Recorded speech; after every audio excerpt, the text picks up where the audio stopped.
मराठा आरक्षणासंदर्भामध्ये सभागृहामध्ये चर्चा होत असताना आम्ही मुख्यमंत्र्यांच्या भाषणामध्ये कुठलाही व्यत्यय न आणता सरकारची भूमिका आम्हाला सर्वांना उत्सुकता होती की 24 तारखेच्या आत मराठा आरक्षणासंदर्भामध्ये राज्य सरकार मुख्यमंत्र्यांच्या माध्यमातून आपली भूमिका त्या ठिकाणी आरक्षण देण्याविषयी काहीतरी भूमिका स्पष्ट घेतील अशा प्रकारची अपेक्षा होती। ही अपेक्षा सर्वांची फोल ठरलेली आहे आणि उलट त्यांनी मुद्दे उपस्थित केलेल्या मुद्द्यावर किमान आमची भूमिका आम्ही ज्या अर्थी मुंबईमध्ये सह्याद्रीमध्ये झालेल्या बैठकीमध्ये आम्ही आश्वासित त्यांना केलं होतं की मराठा आरक्षण असो, ओबीसी आरक्षण असो, अन्य आरक्षण असो, धनगर आरक्षण असो, या सर्व आरक्षणाच्या बाबतीमध्ये आम्ही सहकार्याची भूमिका घेत आहोत। कुठलाही पक्षपात त्याच्यामध्ये नसून आमची भूमिका आहे की आरक्षण मिळाली पाहिजे। ही व्यापक भूमिका घेऊन आम्हाला अपेक्षा होती की सभागृहात सुद्धा त्यांनी मुद्दे उपस्थित केले असताना त्यावर आम्हाला काही आमची भूमिका मांडायची होती, पण त्या ठिकाणी सरकारने आमचं म्हणणं ऐकून घेतलं नाही, मुस्काटदाबी करण्याचं काम केलं। विरोधी पक्षाला आम्हाला आमचे तिथे जे काही विचारणा करायची होती ती विचारणापासून आम्हाला रोखल्या गेलं। स्पीकरनी सुद्धा याच्यात पक्षपात केला स्पष्ट म्हणणं आहे आणि आम्हाला त्या ठिकाणी मराठा समाजाविषयी किंवा अन्य ओबीसींच्या बाबतीमध्ये सुद्धा जे जे विषय समोर आले त्या बाबतीमध्ये विचारणा करायची गरज होती आणि ते अपेक्षित होतं की लोकशाहीमध्ये खऱ्या अर्थाने विरोधकांना सुद्धा बोलण्याची संधी दिल्या गेली पाहिजे। परंतु त्यांनी एकीकडे म्हणायचं आम्ही टीका करत नाही, तुमच्यावर काही बोलत नाही, पण जे मुख्यमंत्री त्यावेळेस राज्याच्या मराठा उपसमितीमध्ये सदस्य होते त्यांच्या काळामध्ये अनेक निर्णय ते सुद्धा त्याच्यामध्ये पार्टी होते, त्याच्यामध्ये त्यांनी त्या निर्णयामध्ये त्यांचा सुद्धा सहभाग होता हे त्यांना नाकारता येणार नाही। आज त्यांनी कुठलीही कालमर्यादा ह्याच्यामध्ये दिलेली नाही आहे, जे काही झालेलं आहे त्याच्यामध्ये कुठली कालमर्यादा स्पष्ट केलेली नाही आहे। क्युरेटिव्ह पिटिशनचा आधार घेऊन आता मला सांगा, क्युरेटिव्ह पिटिशनला इन चेंबर 6 डिसेंबरला त्या ठिकाणी त्यांचं आर्ग्युमेंट झालं। आज आहे 19 तारीख, 6 तारखेपासून 19 तारखेपर्यंत मधल्या काळामध्ये सरकारच्या माध्यमातून कुठेही पाठपुरावा झाला नाही।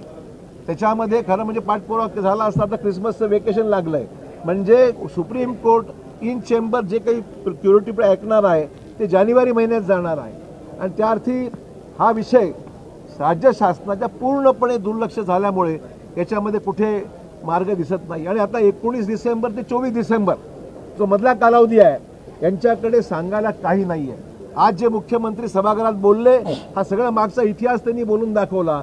याच्यामध्ये क्षणभर सुद्धा त्यांनी कुठली नवीन बाब किंवा कुठला नवीन निर्णय किंवा त्यांच्या कालावधीमध्ये कुठली नवीन भूमिका घेतलेली आहे हे कुठेही सांगितलेलं नाही। मागचे सर्व जे काही सारथी बार्टी किंवा जे योजना आखल्या महाज्योती वगैरे हे सगळ्या मागच्याच कालावधीमध्ये घेतलेले निर्णय आहेत की ज्या निर्णयामध्ये या सगळ्या गोष्टी स्पष्ट होत आहेत।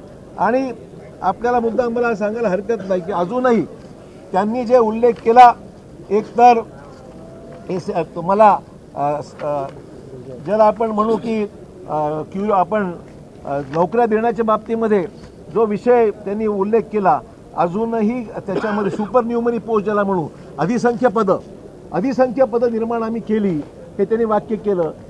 अजूनही मोठ्या प्रमाणावर लोकांना नोकऱ्या त्याच्यामध्ये मिळालेल्या नाही आहेत। मोठ्या प्रमाणावर त्याच्यामध्ये MSEB आहे, गृह विभाग आहे, PWD आहे, अन्य विभाग आहेत की ज्यांना त्याच्यामध्ये अद्यापही सुपर न्यूमरी किंवा अधिसंख्य पदावर ज्यांची आरक्षणं SCBCमुळे रद्द झाली त्यांना अधिसंख्य पदावर घेण्याचा निर्णय जरी झाला असला प्रत्यक्षात अंमलबजावणी मात्र याची शून्य आहे हे मला मुद्दाम या ठिकाणी सांगितलं पाहिजे। आणि त्यांनी बोलता बोलता हे सांगितलं की मागचं सरकार त्याच्यात कमी पडलं, मला हे सांगितलं पाहिजे। आज ज्या वकिलाचा उल्लेख त्यांनी आता केला, मग ते पटवाली असतील, मुकुल रोहतगी असतील किंवा अन्य जे काही वकिलांचा उल्लेख केला, ही सर्व वकिलं ही त्यांच्या काळात लावल्या गेली होती, त्यांना आम्ही पुन्हा त्यांना काम दिलं।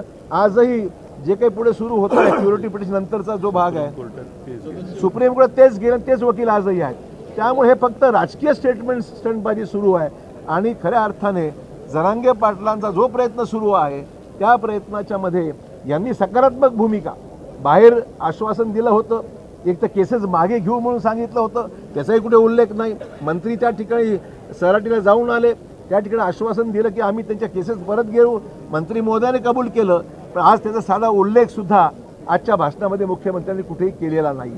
त्यामुळे हे सगळं बोलाचीच कडी आणि बोलाचाच भात मराठा समाजाला ओबीसी समाजाला अन्याय करण्याचं काम यांचं अद्याप सुरू आहे आणि जानेवारी फेब्रुवारीपर्यंत हा विषय पुढे न्यायचा आणि नंतर आचारसंहिता लागली आणि इलेक्शन लागले म्हणून पुन्हा लोकांना गाजर दाखवण्याचं काम या निमित्ताने होणार आहे आणि म्हणून सरकारच्या आम्ही सर्वांनी निषेध केला आणि सर्व विरोधी पक्ष आज वॉकआउट करून बाहेर पडलेला आहे.